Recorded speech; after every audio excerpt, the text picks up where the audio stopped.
Ignorance of the law is no excuse. That's what they say.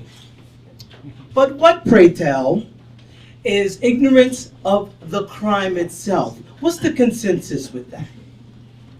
Now, growing up in rural South Carolina, I suffered from two conditions that independently were very innocuous.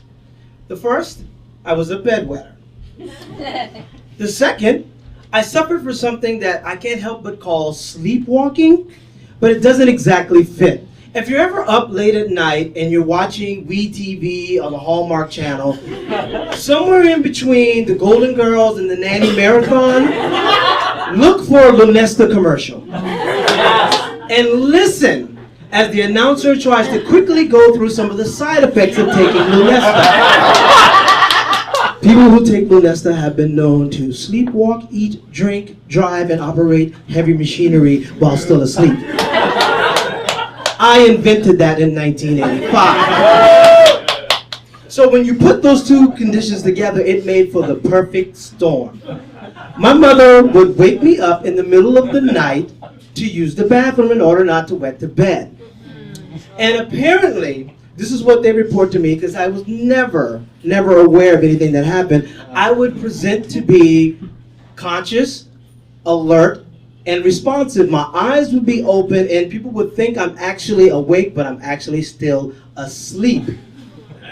And as a result of that, there would be some sort of mayhem that would happen, and I would have no recollection of it, but I would be forced to deal with the aftermath the following morning. This one particular morning, I was getting ready for school, and I heard my sister yell from the kitchen all the way down the hallway to the back of my mother's room, "Mama, whose apple juice is this in the refrigerator?" And there was a consensus and response throughout the entire house. Apple juice? You got no damn apple juice in the house. Where did you get apple juice from? So with my mother's initial inspection, she found out that it indeed was not apple juice. And then through further investigation, she was able to deduce that the night before, when she woke me up to go to the bathroom, I instead went into the kitchen, took a chair, put it by the counter, stood on it, reached in the cabinet, grabbed the cup, pissed in the cup, put the cup in the refrigerator, and then went back to sleep. Now, my mother was a stern disciplinarian, and if you were to translate that to contemporary terms, she would probably be considered an abusive mother. Some of the shit she did back then would get her into jail right now. But even she could not hold me accountable for these actions because she knew that I clearly was unconscious. And that was my defense for years on end.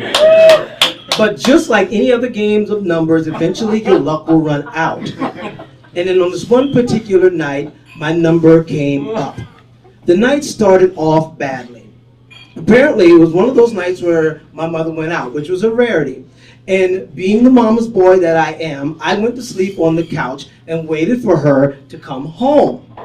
And she, not using public restrooms, thought that she could drive home in time enough to use the bathroom to go pee before she actually, after she left the gun, before she got in the house.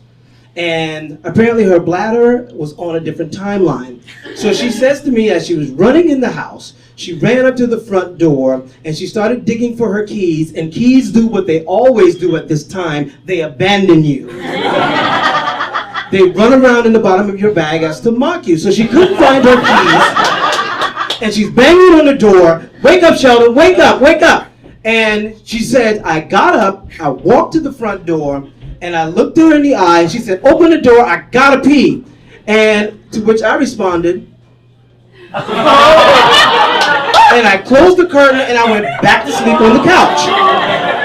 Now, my mother's a very aggressive woman, so I knew that she must have been infuriated, but I knew that had to subside when she got the sensation of the warm water running down her leg as she sat there and pissed herself. Eventually, she found her keys and she came in the house. I was still asleep on the couch. She went into the bathroom and she cleaned up, and she said to me, "Sheldon, get your ass up, go pee, and get in the damn bed." And like I normally do, I responded to her command. initially. And I don't know what happened between that period and then the period that I woke up. I woke up like you do sometimes when you feel that there's a presence, like a presence that has a malicious intent. Like something was there to hurt you. It made the hairs stand up on the back of my neck. And when I came to and my senses started to come very slowly, I realized that I was upright. And then first my vision started to come back and I opened my eyes and I focused on a telephone on the wall. And then my sense of hearing came back and I heard what sounded like running water. And it was at that point that I realized that I was taking a piss. And it irritated me a little bit because in my mind, the synapses, something was going wrong. I was like, who the fuck put a phone in the bathroom? I was like, and why in the hell is this refrigerator in here? And who brought the damn oven in the bathroom? And as my facilities came back to me more and more, I looked down and I realized that I was taking a piss in the kitchen trash can. Now, it threw me back to that point where I remembered waking up, that presence that was there. And I looked over my shoulder, and there my mother was standing with a death sentence in her eye. And I turned back quickly and I said, oh shit, this is what they've been telling me about my entire life.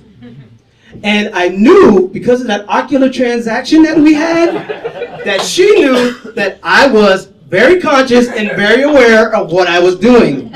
So my defense held water no more.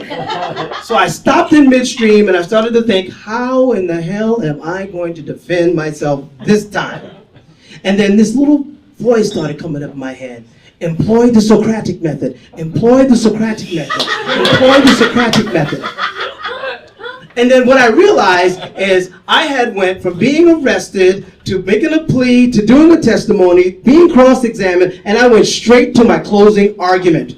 Because I knew if you employed the Socratic method, I would somehow be able to establish some empathy with her, get her to understand the emotion that we have, convince her that, yes, you really do love me, get the logic in there, I am your son, if you do damage me, you probably will go to jail. I tried, so I'm thinking of all these things, and before I could turn around to give her my closing arguments, she cuts me off.